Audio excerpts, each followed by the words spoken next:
নমস্কার। আমি গুড় দিয়ে একটা মিষ্টি বানাচ্ছি। গুড়টা আমার ওই নরম গুড়টাই ছিল, সেই এই হাতাটার এক হাতার মতো গুড়। সেই গুড়টাতে অল্প একটুখানি জল দিয়ে এই গুড়টাকে আমি মানে পাক দেবো, মানে গুড়টা একটু চিট করবো, একদম চিট করে তার মধ্যে একটু খাবার সোডা দিয়ে, যেমন যেটা চিনি দিয়ে করে, চিনি ক্যারামেল করে তার মধ্যে খাবার সোডা দিয়ে, যেটা আমরা ছোটোবেলায় খেতাম গুড়ের চিনি কাঠি বা গুড় কাঠি যেটাকে বলে, সেটাই তৈরি করব। এটা চিট হলে তারপর এটার মধ্যে আমি খাবার সোডা মেলাবো, মিলিয়ে একটা থালার মধ্যে তেল ঢেলে তারপর আমি এটাকে ঢালবো।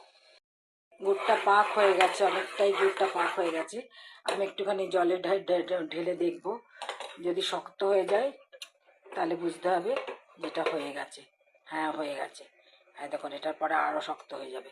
এবার আমি গুড়টা এই দেখুন এইটুকু খাবার সোডা দিয়ে দিলাম, দিয়ে গুড়টার মধ্যে নেড়ে দিলাম, নেড়ে দিয়ে ভালো করে দেখুন গুড়টা রঙটাই চেঞ্জ হয়ে গেল, গুড়টার রঙটা চেঞ্জ হয়ে গেল। এবার এটাকে আমি বন্ধ করে দিয়ে এবার এটাকে আমি এই যে তেলটা আমি তেল মেখে রেখেছি এই থালাটার মধ্যে, এটার মধ্যে ঢেলে দেবো। আমি থালায় ঢেলে ছড়িয়ে দিয়েছি। এবার এটা ঠান্ডা হওয়ার অপেক্ষায়, ঠান্ডা হলে দেখবেন কুটকুটে হয়ে যাবে একেবারে।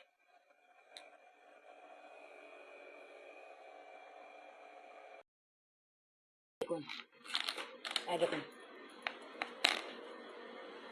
যেগুলো আমরা ছোটোবেলায় খেতাম সেই জিনিস। এটা আপনারা চিনি দিয়েও করতে পারেন, চিনিটাকে ক্যারামেল করে নিয়ে তারপরে তার মধ্যে খাবার সোডা দিয়ে দেবেন।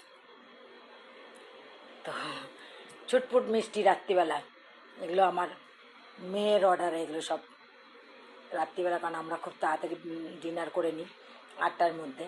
ছুটমুটোর মিষ্টি খেতে ইচ্ছা করলে তখন এরকমই ঘরে বানিয়ে দিই। তো আপনাদের ভালো লাগলে এরকম করে বানাবেন, বাচ্চারা খেতে ভালোবাসবে। ঘরের জিনিস সুন্দর মতো বানিয়ে খাবেন। তাহলে ভালো লাগলে আসি, তাহলে লাইক শেয়ার করবেন, সাবস্ক্রাইব করবেন আর কমেন্টস করবেন অবশ্যই অবশ্যই। নমস্কার।